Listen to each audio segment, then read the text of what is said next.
in New York City with breaking news. The Titanic, the greatest ship ever built, has sunk.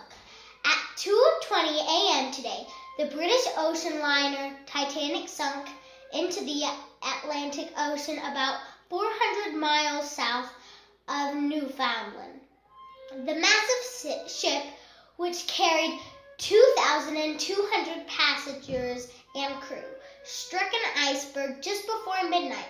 We are reporting that a young man named George and his sister Phoebe survived the Titanic with their Aunt Daisy and two friends named Enzo and Marco, who helped them get off of the Titanic.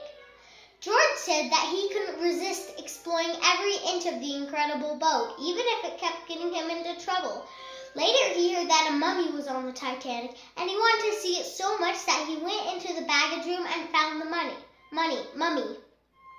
When he opened the mummy's wooden crate, he heard a sound and he turned around to see a man standing behind him with bright blue eyes and a scar. The man pushed George to the ground and asked him what he was doing.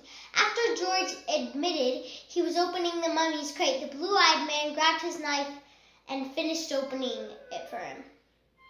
And then, at that precise moment, the ship hit an iceberg because the entire ship started to rumble. George pushed away the blue-eyed man and ran back up to his room and said it was all a dream and that he would wake up any minute. Then he heard nothing for a minute and looked out the deck and realized the engines turned off. He later, when he was back in his room, heard knocking at his door and saw a man there. He said he needs everyone on deck because the Titanic hit an iceberg. But they realized Phoebe was gone. So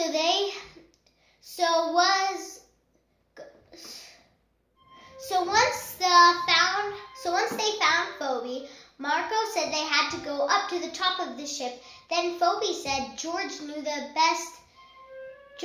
ship the best. They were all counting on him. After they reached the top, Aunt Daisy, Enzo, and Phoebe climbed on the last boat. George was about to get on till a man pulled him and told him there wasn't enough room, so he must die with the other men. Marco held on his shoulder. "We must jump now," he said. They jumped in the water. Marco grabbed hold of a broken door and a box with a rope. "Hold on," Marco said. George sat on the door and held the rope with Marco behind him. They were there for a while till they saw a small boat. Did they survive? Read the book to find out.